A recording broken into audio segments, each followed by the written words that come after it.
जब मेरी बहन देवी सीता ने धरती में समाधि ली तब मैं बहुत क्रोधित हुआ श्री राम पर, किंतु जब श्री राम ने सीता के इस निर्णय का विरोध किया तब मुझे समझ में आया कि श्री राम को भी सीता के वियोग की उतनी ही पीड़ा है जितनी पीड़ा सीता को ही, और मुझे उन पर गर्व हुआ। और आज तुम दोनों पर भी गर्व है कि कैसे लोक कल्याण के लिए तुम दोनों अपने प्राण त्याग करने के लिए सज्ज हो गए। और आज ये सिद्ध हो गया कि तुम दोनों केवल जन्म से ही नहीं, कर्म से भी श्री राम और सीता के पुत्र हो। महादेव का ये सेवक उनका एक संदेश लेकर आया है। वर्षों पूर्व तुम्हारे पूर्वज राजा भागीरथ ने गंगा को इस धरा पर उतारा था और इस संसार का कल्याण किया था। आज उन्हें उसी संसार के कल्याण हेतु उसी गंगा की सहायक नदी अर्पा, जो कि दक्षिण की ओर से बहती है, तुम्हारे शिवलिंग पर गिरकर इस धरा को पवित्र करेगी।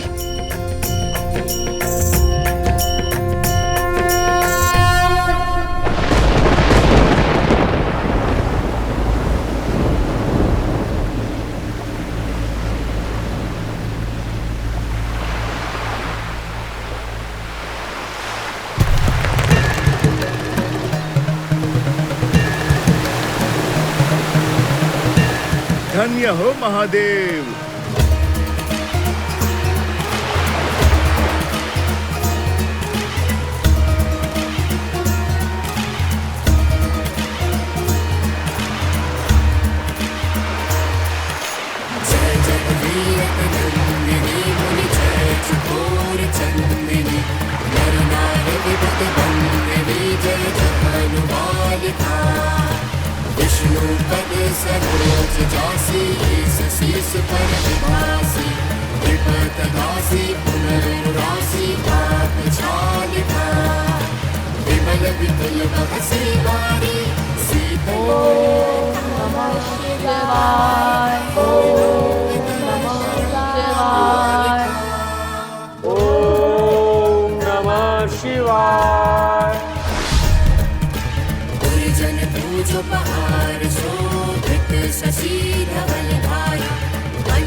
अंततः सिया राम की संतान ने एक बार पुनः स्वयं को सिद्ध कर दिया, एक और असंभव युद्ध जीत लिया।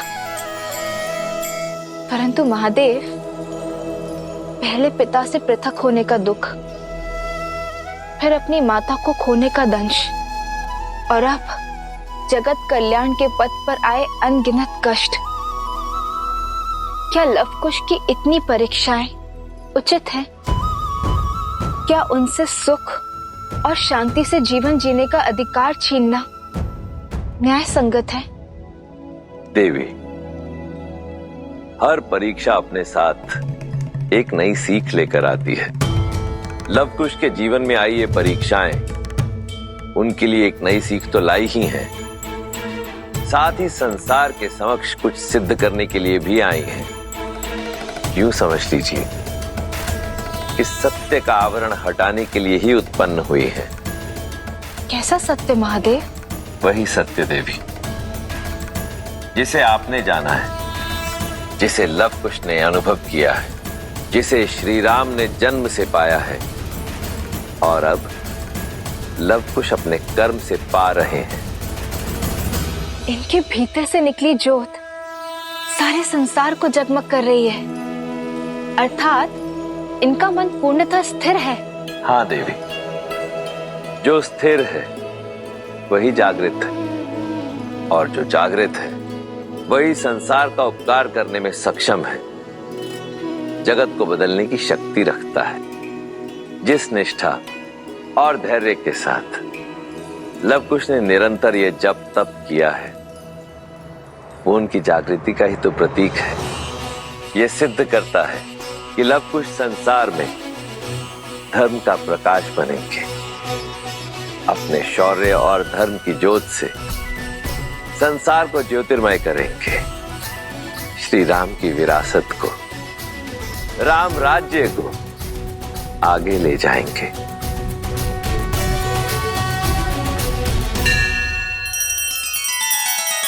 श्री रामचंद्र कृपालु भजु मन हरण भव भय दारुणम नव कंज लोचन कंज मुख कर कंज पद कंजारुणम।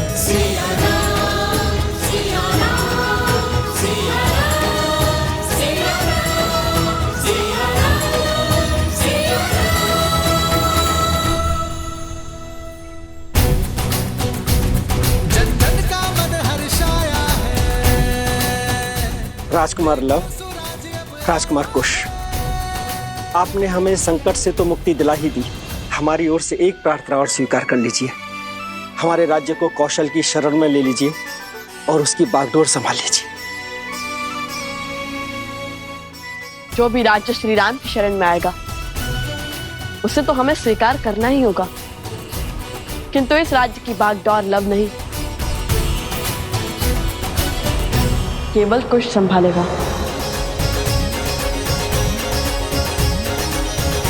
राजकुमार कुश की जय, राजकुमार कुश की जय, राजकुमार कुश की जय। माता कहती थी कि संसार में प्रेम से अधिक मूल्यवान और कोई वस्तु नहीं, और आज आप सबका प्रेम देखकर मेरा हृदय गदगद हो गया। मैं अयोध्या का राजकुमार कुश अपने पिता श्री कौशल नरेश श्री राम के नाम को साक्षी मानकर आप सभी को और इस राज्य को कौशल राज्य में सम्मिलित करता हूँ। कुश के साथ ये गांव और अधिक कुशल होगा और इसलिए आज से इस राज्य को कुशावती के नाम से जाना जाएगा। राजकुमार कुश की जय, राजकुमार कुश की जय, राजा राम की जय, राजा राम की जय, राजा राम की जय, राजा राम की जय। राजा रामचंद्र की, राजा रामचंद्र की, राजा रामचंद्र की, राजा रामचंद्र की, राजा रामचंद्र की। केला बहुत ही मीठा है। परिश्रम से जो मिला है, जैसे आप दोनों के परिश्रम का प्रसाद मिला। ज्ञान प्राप्त करने निकले और दिग्विजय होकर लौटे। प्रभु तो ये सुनकर गदगद हो उठेंगे। कुछ लीजिए। नहीं,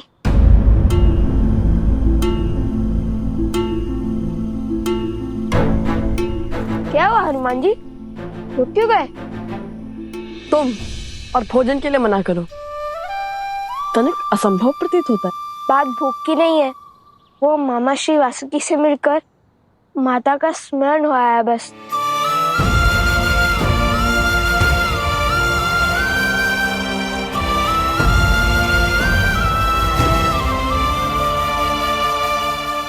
देख रहे हैं ना प्रभु, जो पीड़ा आप सह रहे हैं, आपके पुत्रों को भी उसी का दंश सता रहा है।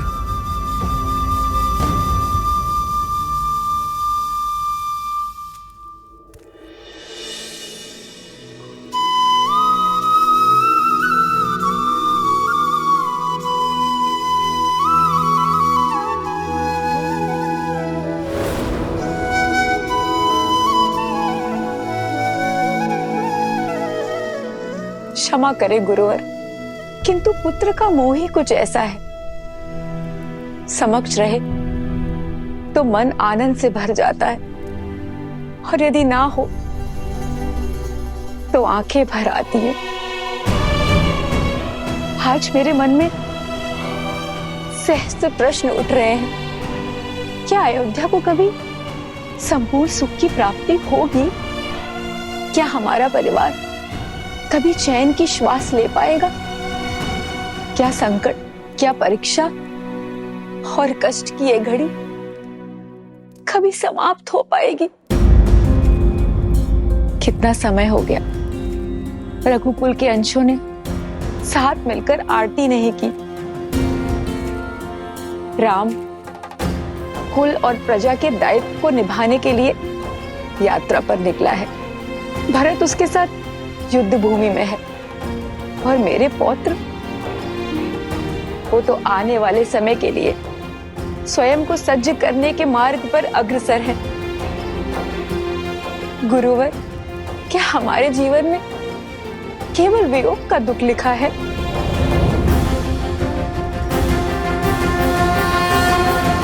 देवी, यह वंश, यह परंपरा केवल एक परिवार नहीं, एक धरोहर है, साक्षात नारायण की। ना ये परिवार साधारण है, ना परिवार जन। फिर आपके ये कष्ट सामान्य कैसे हुए देवी? रघुकुल सदा धर्म की धुरी रहा है और रहेगा।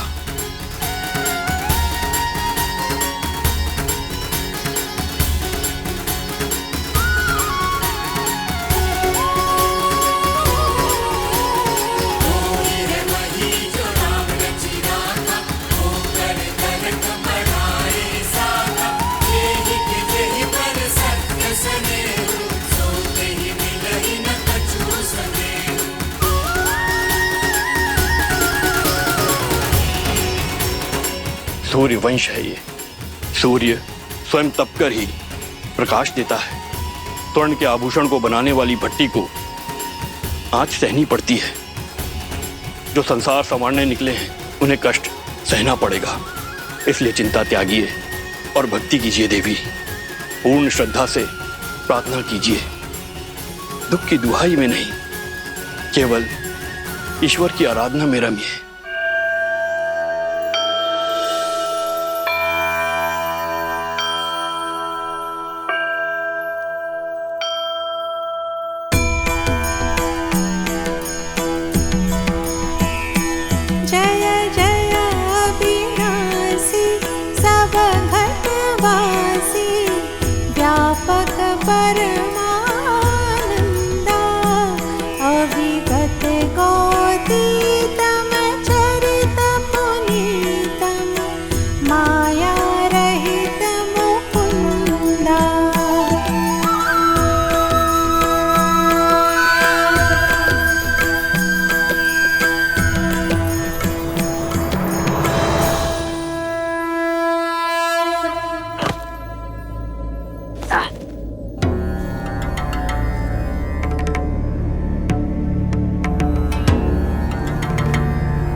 नतमस्तक हो जाओ वीरो।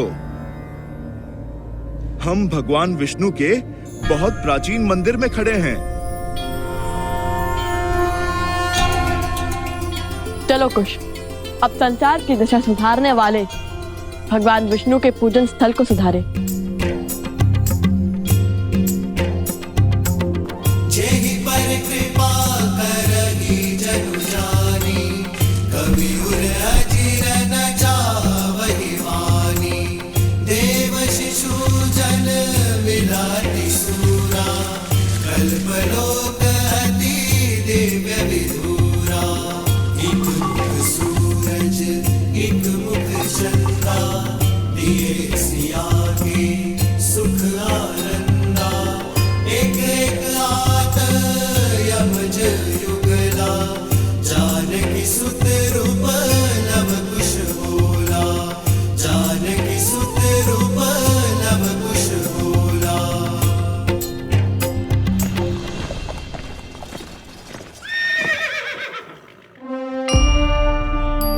पिताश्री, पिताश्री,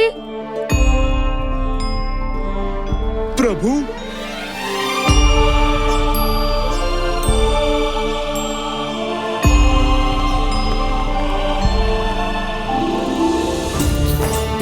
पिताश्री, पिताश्री।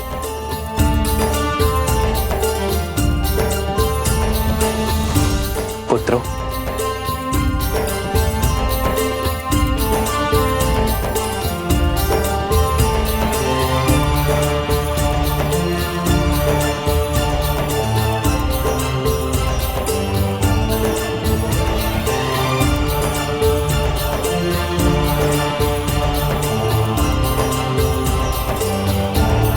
चाचा श्री,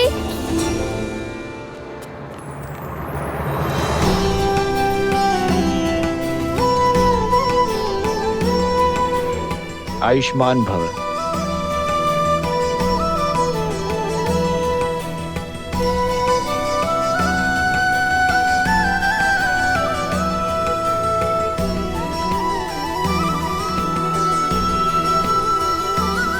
प्रभु वो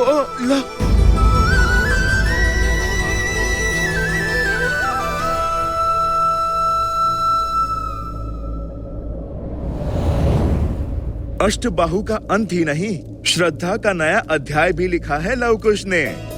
अपने तप से महादेव का आशीर्वाद प्राप्त किया, साक्षात वासुकी नाग की परीक्षा उत्तीर्ण की।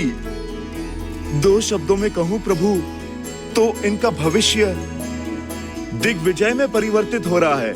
असंभव को संभव किया है तुम दोनों ने, मेरे शीश को गर्व से ऊंचा किया है तुम दोनों ने, और धर्म के लिए स्वयं को समर्पित करना तो मानव कर्म की पराकाष्ठा है पुत्रों। हमारी बातें तो हो गई, अब अयोध्या का समाचार सुनाइए ना पिताश्री। अयोध्या में सब कैसे है वहाँ? सुमित्रा दादी, कौशल्या दादी सब स्वस्थ है लव कुश वहाँ पे। और लक्ष्मण भैया वो कैसे हैं?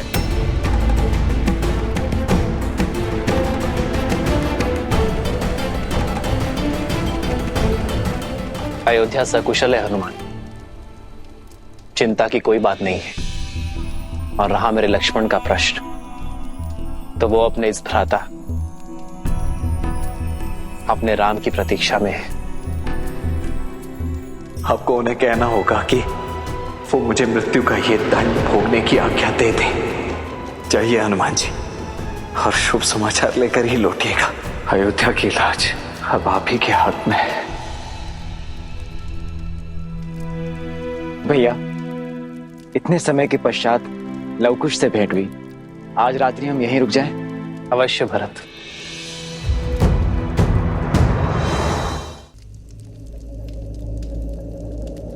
चिंता की कोई बात नहीं है। और रहा मेरे लक्ष्मण का प्रश्न, तो वो अपने इस भ्राता अपने राम की प्रतीक्षा में है। तो क्या लक्ष्मण भैया अभी तक प्रभु श्री राम की आज्ञा की प्रतीक्षा कर रहे हैं? हनुमान जी,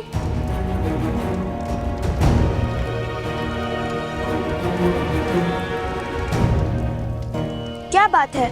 आपकी आंखों में दुख और मुख पे चिंता। अपनी पीड़ा अग्निदेव से नहीं, हमसे कहिए क्या हुआ? चिंता नहीं, चिंतन कर रहा हूँ। मन कुछ घबरा सा रहा है, कुछ उचित आभास नहीं हो रहा। प्रभु को हृदय से लगाते ही उनके भीतर की अतः पीड़ा का आभास हुआ मुझे।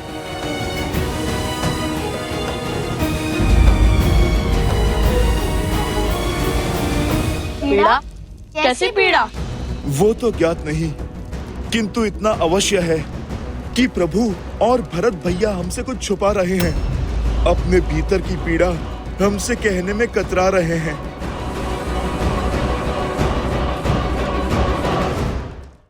ये समय उचित नहीं है भरत। लवकुश और हनुमान को अभी लक्ष्मण का सत्य ज्ञात नहीं होना चाहिए। आपकी चिंता समझ सकता हूं भैया मैं। यदि उन्हें सत्य का ज्ञात हुआ तो धर्म के जिस पद पे वे अग्रसर हैं, इससे कहीं पीछे ना हट जाएं। अपने संताप में वे कहीं धर्म की हानि ना कर बैठे। लवकुश से अधिक चिंता मुझे हनुमान की है। मेरे जीवन की तो केवल एक ही प्रतिज्ञा है, अपने प्रभु की सेवा और प्रभु श्री राम की रक्षा। और मुझे इस जीवन में जब जब किसी भी अनिष्ट का आपके प्रति आभास होगा, मैं तब तब प्रभु उस आभास का निवारण करूंगा।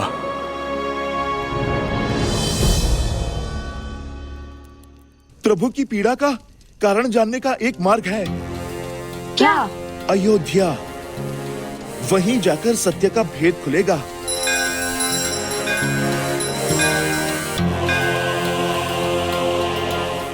मैं यूं गया और यूं आया।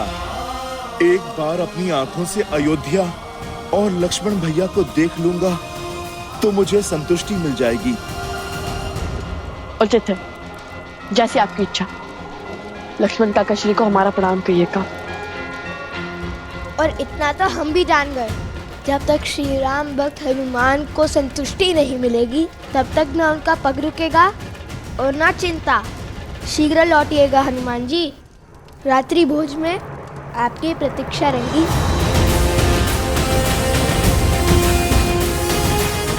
जय श्री राम।